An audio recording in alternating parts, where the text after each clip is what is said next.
Anugerah terbesar dalam kehidupan kami, yaitu keselamatan yang utuh yang kau berikan kepada kami.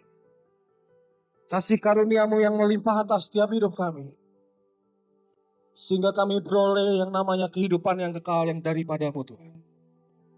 Di pagi hari ini Tuhan, sekali lagi kami mau belajar Tuhan. Untuk kami bisa terima yang namanya kebangkitan. Dalam setiap kuasa perkataan yang kau berikan kepada kami Tuhan. Hidup kami tidak lagi sama dengan yang dahulu. Tapi kami bisa menatap masa depan yang baru di dalam Engkau. Karena Engkau yang sudah menyelamatkan hidup kami Tuhan. Berikan kami telinga seorang murid dan hati seorang hamba. Untuk mendengar, untuk melakukan, dan mengalami firman-Mu Tuhan. Kami yakin dan percaya 7 Roh-Mu ada di tempat ini. Menguasai tempat ini. Roh hikmat, roh pengertian, roh nasihat, roh keperkasaan, roh pengenalan dan roh takut akan Tuhan. Dan Roh Kudus yang menjadi penghibur dan penolong ada di tempat ini. Menguasai hidup kami. Terima kasih Tuhan. Hanya di dalam nama Tuhan Yesus yang sepakat mendengarkan firman Tuhan. Berkata, amin. Silakan duduk Bapak Ibu Saudara. Shalom Bapak Ibu Saudara semuanya. Selamat pagi. Selamat hari Minggu. Selamat berpaskah. Ya Bapak Ibu Saudara. Kita percaya bahwa kita mengalami yang namanya kuasa kebangkitan di dalam Tuhan. Nah, mengenai tentang Paskah Bapak Ibu Saudara, ini adalah sebuah rencana Tuhan yang indah Bapak Ibu Saudara. Kalau kita umat Kristen biasa Bapak Ibu Saudara untuk kita memperingati hari-hari penting di mana dalam setahun itu ada Natal, ada Jumat Agung, ada Paskah. Ya. Tetapi hari ini kita akan belajar mengenai Paskah. Arti sesungguhnya Paskah dalam kehidupan kita. Dia yang sudah mati ya bagi setiap hidup kita. Dan dia juga dibangkitkan di hari yang ketiga. Dia menunjukkan kuasanya kepada kita. Bahwa maut telah dikalahkannya. Ada amin Bapak Saudara? Ya. Yang menjadi pertanyaan, kemana Tuhan Yesus setelah mati ketika di kayu salib? Kalau kita kemarin belajar dari Bapak Yudiartono menjelaskan bagaimana kita bisa menghargai, menghormati tentang kematian Tuhan Yesus. Tapi hari ini kita mau belajar bagaimana kita bisa meresponi, bagaimana kita bisa masuk, bagaimana kita bisa mengalami yang namanya kebangkitan yang daripada Tuhan. Kemana Tuhan Yesus setelah mati pada waktu Jumat Agung? Ya. Efesus 4 ayat 9 berkata, bukankah ia yang telah naik? Berarti bahwa ia juga telah turun ke bagian bumi yang paling bawah. Hari itu Bapak Saudara, ketika Tuhan Yesus diturunkan dari atas kayu salib, ya, seorang yang sangat berjasa. Dia mengambil Yesus. Dia mengurapi Yesus. Dia mengafani Yesus. Lalu Tuhan Yesus dibawa di gua. Tempat disemayamkan Bapak Saudara. Sebuah perbuatan yang sangat terpuji. Hari itu tidak ada satupun murid Yesus yang berani mendekat. Tapi orang ini Bapak Saudara. Dia dengan belas kasih yang tulus yang daripada Tuhan. Dia membawa mayat Yesus untuk masuk sebelah gua Bapak Saudara. Dan hari itu juga apa yang terjadi. Karena itu keadaan di roh Bapak Saudara. Hari itu Yesus turun ke bagian bumi yang paling bawah. Yaitu masuk ke bagian dunia orang mati. Hari itu Tuhan Yesus mengambil keputusan. Dia tahu bahwa di kayu salib saja tidak cukup Bapak Saudara. Dia turun ke dunia orang mati yang paling bawah. Dia mengambil yang namanya kunci jurang Bapak Saudara. Kunci jurang maut yang dipegang oleh iblis. Tuhan Yesus ingin apa Bapak Saudara? Membebaskan kita. Bukan hanya apa yang kita lihat, tapi apa yang tidak pernah kita lihat juga. Tuhan Yesus mengambil kunci jurang maut dan mengalahkan maut. Dikatakan maut sudah dikalahkan. Peristiwa turunnya Tuhan Yesus ke neraka itu adalah peristiwa lawatan besar Bapak Saudara. Terutama yang terjadi di neraka. Hari itu Tuhan Yesus dengan segala kuasanya. Dan ini peristiwa ini berlangsung di antara kematian Bapak Saudara dan kebangkitannya. 3 hari lamanya Bapak Saudara. Yesus memutuskan untuk turun ke dunia orang mati. Dan dia berkata, maut sudah selesai. Aku sudah mati, tapi aku bangkit mengalahkan. Tuhan Yesus mematahkan semua yang namanya kutuk. Tuhan Yesus mematahkan semua yang namanya ikatan. Tuhan Yesus mematahkan namanya semua belenggu. Dosa-dosa kita, Bapak Saudara. Dan bukan hanya itu saja, Bapak Saudara. Tuhan Yesus berkata, hari itu kepada iblis. Karena kita ini semua adalah anak-anak Allah. Sekali lagi, kita adalah manusia-manusia Allah. Saya sangat terberkati kemarin Pak Petrus jadi menyampaikan bahwa ternyata kita ini adalah hierarki di bawah kepemimpinan Tuhan Yesus sendiri. Yang pertama Tuhan Yesus menciptakan tumbuh-tumbuhan. Di atasnya lagi ada binatang. Binatang itu memiliki jiwa juga. Dan di atas binatang ada manusia biasa. Bapak Saudara. Manusia biasa yang memiliki tubuh, jiwa, dan roh. Dan di atas manusia biasa itu ada malaikat-malaikat. Malaikat diciptakan bertugas untuk membantu pekerjaan-pekerjaan Tuhan. Untuk mendatangkan kemuliaan-kemuliaan Tuhan dinyatakan jadi bagian atas bumi ini. Tetapi setiap kita itu adalah manusia Allah. Katakan kiri kananmu, engkau manusia Allah. Engkau manusia Allah. Artinya apa? Kita ini dibedakan dari saudara. Kita dibedakan dari manusia. Dan di atasnya kita itu ada Tuhan Yesus. Sebagai kepala. Atas tubuh gerejanya. Atas setiap kita. Nah bagian Tuhan Yesus ketika dia turun ke dunia orang mati. Ya, kita akan baca kebenaran firman Tuhan. Ibrani 2 ayat 14. Ibrani 2 ayat 14. Ketika Tuhan Yesus turun di dunia orang mati. Dia ini direndahkan Bapak Saudara. Bahkan lebih rendah daripada malaikat-malaikat. Tuhan Yesus yang sejatinya sebagai pemimpin, sebagai kepala atas gereja. Hari itu Tuhan Yesus direndahkan di bawah malaikat. Ibrani 2 ayat 14 berkata bahwa karena anak-anak itu adalah anak-anak darah. Setiap kita Bapak Saudara, kita ini adalah anak-anak yang daripada darah dan maka ia juga menjadi sama dengan mereka dan mendapat bagian dalam keadaan mereka.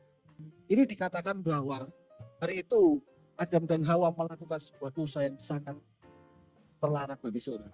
Mereka diusir dari taman itu.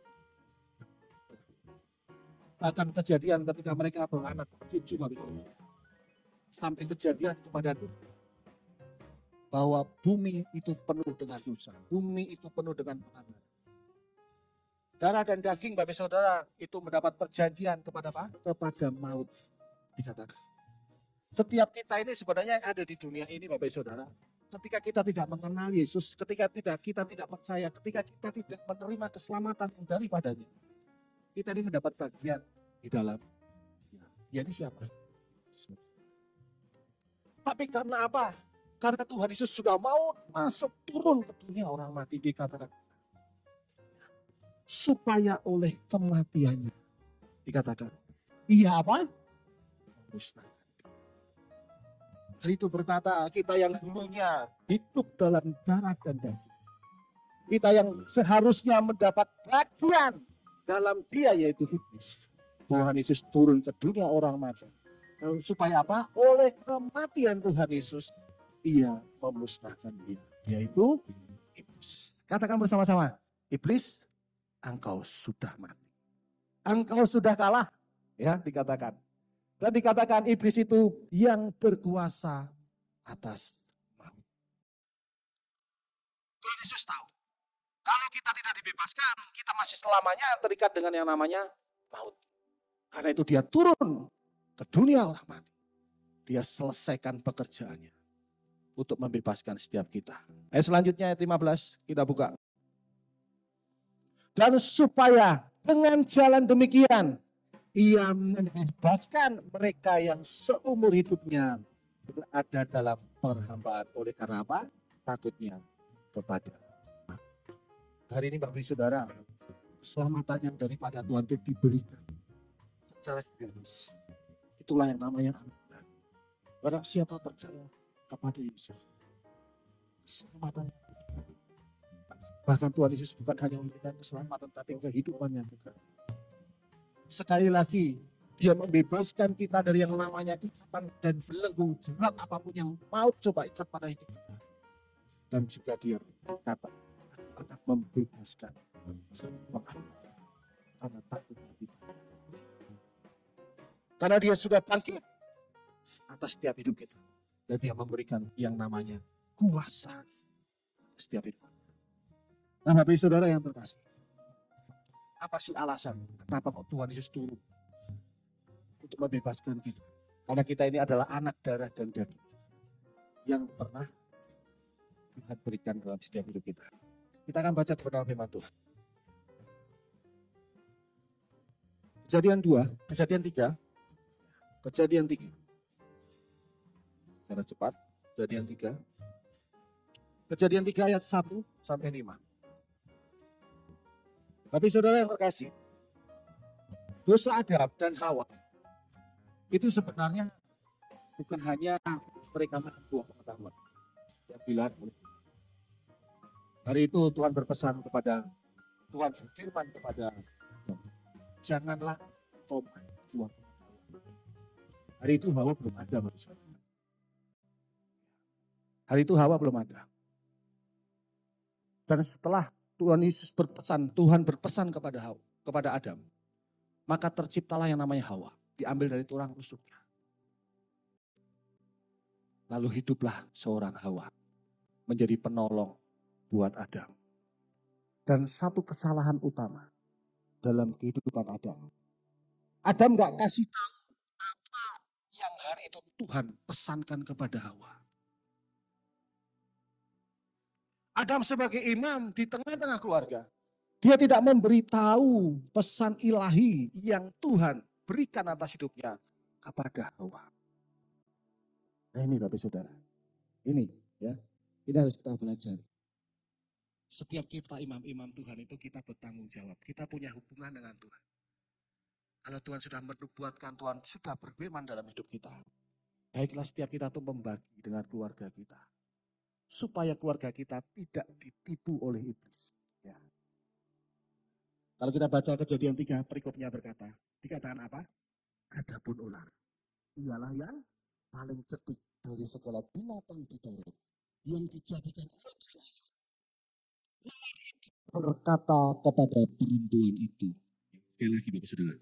Tentulah Allah berfirman, semua pohon di dalam taman ini jangan kamu makan. Jangan kamu makan buahnya, bukan? Ya. Selanjutnya, ayat 2, dikatakan, lalu sahut perempuan itu kepada ular itu, buah pohon-pohonan dalam taman ini boleh kami makan. Ya. Selanjutnya, tetapi tentang buah pohon yang ada di tengah-tengah taman, Allah berfirman, ini perkataan iblis loh Bapak Saudara, kepada Hawa. Jangan kamu makan. Ini kedua kali. Hari itu iblis ngomong kedua kali dengan kata, kamu makan ataupun raba buah itu, nanti kamu mati. Ya, sudah 3 kali. Ayat 4 dikatakan, tetapi ular itu berkata kepada perempuan itu, sekali-kali apa? Kamu 4 kali tidak akan mati. Ayat selanjutnya, tetapi Allah mengetahui bahwa pada waktu kamu memakannya 5 kali, matamu akan terbuka dan kamu 6 kali Bapak Saudara akan menjadi seperti Allah. Tahu tentang yang baik dan yang buruk. 6 kali Bapak Saudara iblis menipu Hawa. 6 kali Bapak Saudara iblis memojokkan Hawa. Hari itu Hawa tidak. Tapi seandainya hari itu ada memberitahu, kejadian ini tidak akan pernah terjadi.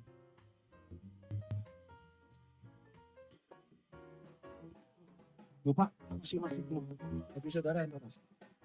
Saya belajar, saudara, untuk mengetahui kan perkataan-perkataan apa sih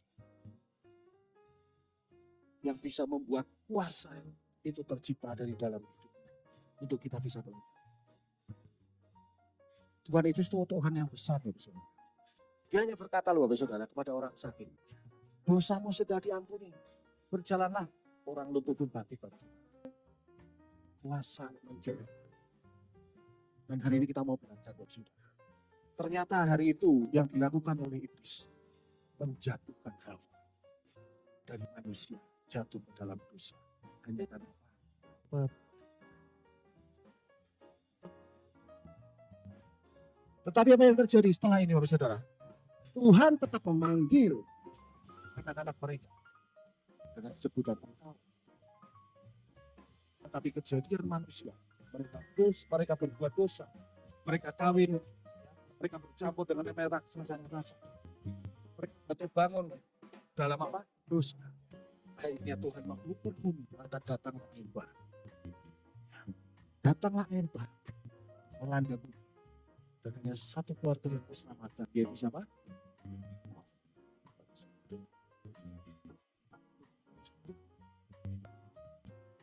Dan dikatakan bagi saudara, dari Nuh pun itu pertama kali Tuhan berkata, kamu.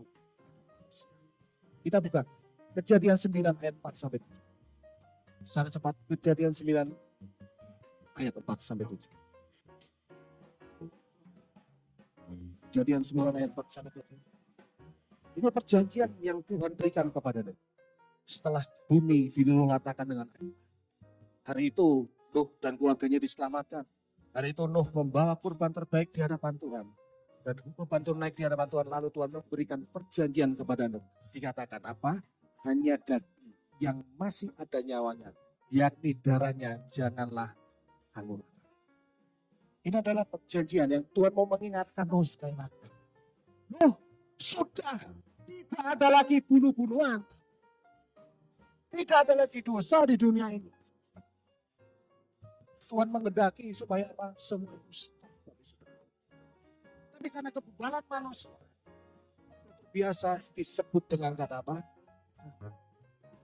Selanjutnya. Tetapi mengenai darah siapa? Yakni nyawa siapa? Kamu sekali lagi. Aku akan apa? Menuntut balas. Sekali lagi, terang-terangan loh. Tuhan berkata tidak ada kompromi mengenai darah dan daging.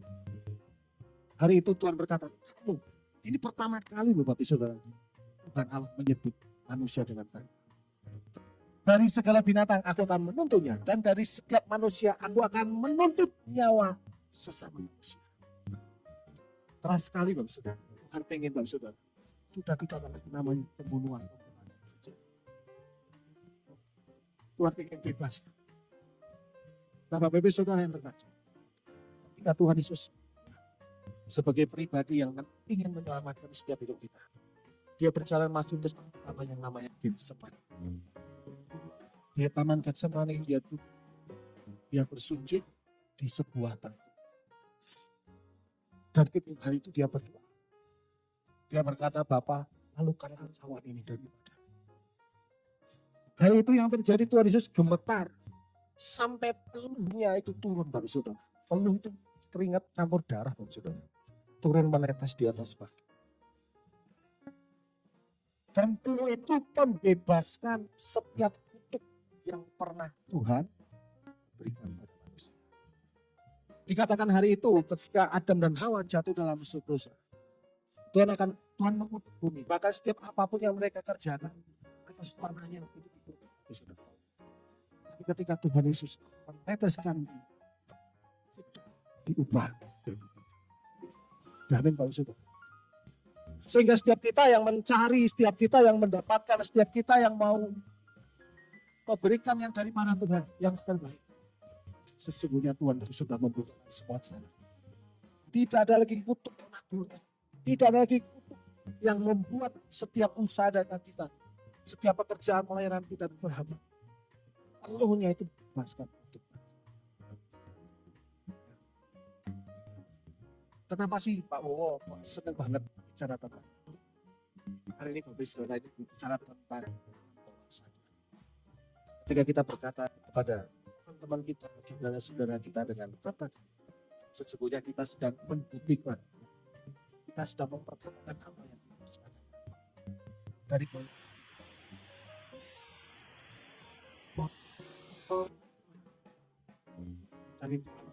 supaya tidak berubah. supaya kita mendapatkan namanya kuasa perkataan. Kuasa perkataan. Kata kamu itu kalau di Alkitab, Bapak Saudara, di bahasa Yunani itu berarti dengan kata tau. Kata tersebut itu berasal daripada bahasa Inggris kuno. Dan itu sebagai referensi Bapak Saudara yang sedikit menghindar. Yang mendidikan apa? Inferioritas atau kekuasaan. Ketika kita berkata kamu kepada teman-teman kita, saudara-saudara kita, kepada anak kita, sesungguhnya kita ini sedang menunjukkan inferioritas dalam kehidupan. Dan itu tidak pernah menyelamatkan. Tapi yang Tuhan mau dalam hidup kita berubah. Kita mau mulai memahami Tuhan berkata apa sih yang bisa mengalirkan yang namanya kuasa kebangkitan daripada Tuhan pengen kita itu berkata dengan kata atau kita sebut. Sebab nama kita adalah nama perjanjian yang Tuhan sudah beri. Jangan pernah berpikir bahwa namamu itu jelek, namamu itu biasa, namamu itu sungguh. Yeremia 1 ayat 5 berkata bahwa sebelum engkau dijadikan dalam kandungan ibu, Tuhan itu sudah beri nama engkau, bahkan Tuhan sudah menguduskan. Jadi nama itu sangat berharga. Begitu juga pula dengan orang-orang yang bersedia. Kalau kita bisa tahu, Bapak Saudara, bagaimana kita berkata-kata dengan mereka, itu yang akan membuat kuasa kebangkitan. Ya. Saya akan baca, Bapak Saudara. Ini adalah kisah tentang Tuhan Yesus ketika dia berjalan di Yeriko. Ada seorang ya yang namanya Bartimeus. Dia adalah pengemis. Dia adalah pengemis, anak Timotius. Dia duduk di pinggir jalan. Kita buka Markus 10. Ya. Markus 10 ayat 51 dan 52. Hari itu Bartimeus adalah seorang pengemis. Dan dia juga seorang buta. Seorang yang buta. Dia ada yang mengharapkan yang namanya kesembuhan yang daripada Tuhan. Markus 10 ayat 51 dan 52. Dan kata Yesus kepada Bartimeus, ya, tanya Yesus kepadanya, apa yang kau kehendaki supaya aku berbuat bagimu? Jawab orang buta itu, Rabuni, supaya aku dapat apa? Lalu kata Yesus kepadanya, pergilah, imanmu telah menyelamatkan engkau. Sebuah perkataan yang sangat simpel yang Tuhan berikan kepada seorang Bartimeus, kepada orang yang buta yang mengharapkan namanya pemulihan supaya terbuka mata. Simpel kalau saudara. Pergilah, imanmu telah menyelamatkan siapa? Engkau. Sekali lagi bukan kamu. Tapi apa? Pada saat itu juga melihat masalah.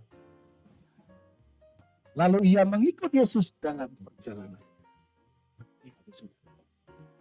Tuhan Yesus membandingkan dari saudara. Identitas yang berarti karakter. Dan Tuhan Yesus mengubah semua alam bawah sadar. Yang hari orang-orang dia datang. Tuhan Yesus mengalirkan namanya kuasa.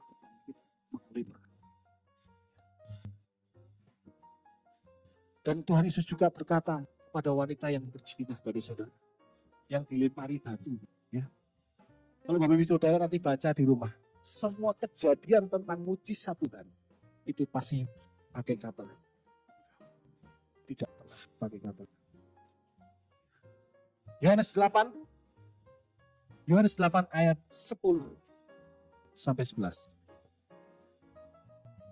Yohanes 8 ayat 10 sampai 11. Katanya, ini adalah kepada wanita yang bersedih yang mau dilempari batu. Dikatakan apa? Lalu Yesus bangkit berdiri. Ya. Yohanes 8 ayat 10. Betul? Lalu Yesus bangkit berdiri dan berkata kepadanya, hai perempuan, di manakah mereka? Tidak adakah seorang yang menghukum engkau? Sekali lagi. Ya. Ayat selanjutnya, jawab, tidak ada Tuhan. Lalu kata Yesus, aku tidak akan menghukum siapa? Pergilah, dan jangan berbuat dosa lagi mulai dari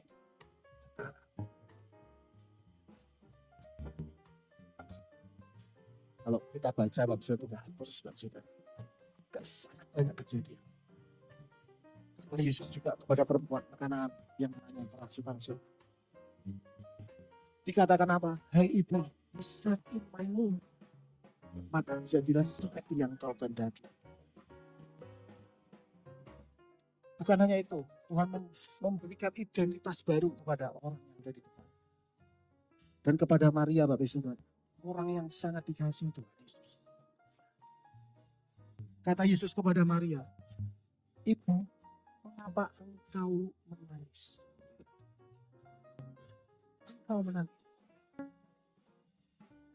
Tuhan Yesus tahu dengan kuasa perkataan yang dia lepaskan, hal itu membangkitkan seseorang untuk diangkat, membangkitkan seseorang untuk mengalami yang namanya sebuah mujizat. Yesus tahu ketika dia berkata engkau, maka kemuliaannya itu dinyatakan jadi bagian atas orang. Sehingga yang namanya terobosan, pemulihan, kesembuhan, mujizat, akan berkat itu diturunkan dengan kata. Hari itu Tuhan Yesus lakukan. Tapi saudara tahu, kisah Thomas, ketika Tuhan Yesus bangkit dari kubur, ada muridnya yang tidak percaya, namanya Thomas. Hari itu Thomas berkata, kalau aku belum lihat lubang pada tangan dan kakinya, aku gak akan percaya. Yohanes 20 berkata, Bapak Ibu Saudara, Thomas, taruhlah jarimu di sini dan lihatlah tanganku. Ulurkanlah tanganmu dan tutupkanlah ke dalam lambungku. Dan apa? Jangan engkau tidak percaya, melainkan percaya. Tuhan Yesus kata kepada orang, juga jari. Dan ketika engkau menyucikan jari, engkau menjadi percaya. Tuhan berkata juga, berbahagialah orang yang tidak melihat, namun percaya kepada Tuhan. Dan ada satu kisah menarik yang Tuhan Yesus perkatakan kepada seorang Petrus. Petrus adalah lambang dari Tuhan. Lambang daripada Tuhan. Ketika di perkataan ini juga yang pernah dibagikan di tempat ini oleh Bapak Pendeta Hosiasa. Nah, itu iblis mau menangis. Tuhan Yesus berkata kepada Petrus juga, kalau hari itu Tuhan Yesus salah kami, Petrus gak jadi imannya. Dikatakan apa? Hai Simon Petrus, anak Yohanes, apakah apa? Kasih. Tiga kali kok saudara. Lalu jawab Petrus kepadanya, benar Tuhan, engkau tahu bahwa aku mengasihi engkau. Terjadi komunikasi Bapak Saudara. Perantaraan mujizat, perantaraan kuasa transfer Bapak Saudara. Bahwa aku mengasihi kau. Kata Yesus kepadanya, gembalakanlah domba-dombaku. Kata Yesus pula kepada untuk yang kedua kali, sini anak Yohanes, apakah engkau mengasihi aku? Jawab Petrus kepadanya, benar Tuhan, engkau tahu bahwa aku mengasihi. Kata Yesus kepadanya, gembalakanlah domba-domba. Kata Yesus juga yang ketiga kalinya kepada seorang Simon Petrus, katakan, Simon anak Yohanes, apakah engkau mengasihi aku? Jawabnya, Tuhan, engkau tahu segala sesuatu. Engkau tahu bahwa aku mengasihi engkau. Kata Yesus, gembalakanlah domba-domba. Aku berkata kepadamu, seketika engkau masih muda, engkau mengingat dirimu sendiri. Dan engkau akan berjalan kemana yang engkau kehendaki. Tetapi jika engkau sudah tua, engkau akan apa? Mengikat dirimu. Orang akan mengikat dirimu dan akan membawa tempat yang tidak. Jadi saudara yang berkasih, kebenaran ini biasa. Tapi ini bisa bersama. Untuk setiap kita itu bisa. Ternyata itu kita tidak boleh salah. Sebab yang keluar dari ini antara dua bagi untuk dan sekali lagi Bapak Saudara, pilihan itu ada di tangan kita. Tuhan Yesus memang berkata juga kepada murid-murid. Ketika Tuhan Yesus kata kepada banyak murid, Tuhan Yesus berkata kamu. Ketika Tuhan Yesus berkata kepada seseorang yang ada di depan, dia berkata dengan kau. Dia berkata dengan kata Allah. Sama juga Tuhan Yesus ketika dia berdoa kepada Bapa.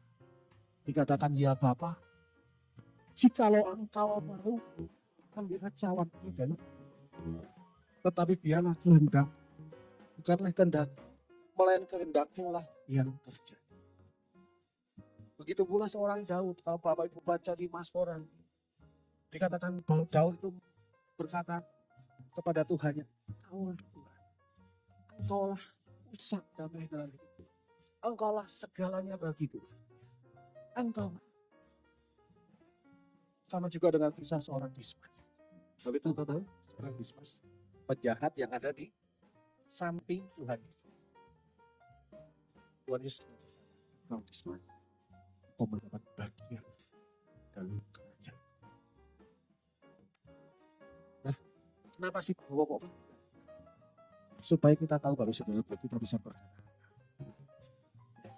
Ayat ulang pasal 8 ayat 18 bisa dibuka sebelum kita nanti kita dengan ayat di bilangan.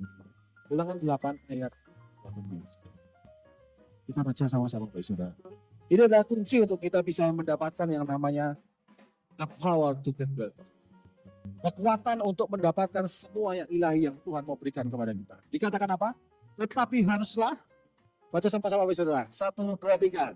Tetapi haruslah engkau ingat kepada Tuhan Allahmu, sebab Dialah yang akan memberikan kepadamu apa? Kekuatan. Untuk apa? Memperoleh kekayaan. Dengan maksud meneguhkan perjanjian yang diikrarkannya dengan sumpah kepada nenek moyangmu seperti sekarang. Sebabnya apa Bapak Saudara? Tetapi haruslah engkau ingat kepada Tuhan.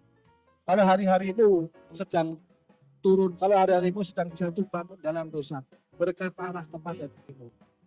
Bapak Saudara bisa menghadapi dan berkata, hai engkau bangkit, hai engkau disembuhkan, hai engkau dikuatkan, hai engkau akan mendapatkan kekuatan yang daripada Tuhan untuk memperoleh semua yang lahir yang Tuhan akan berikan kepada kita. Bangkit Bapak Saudara.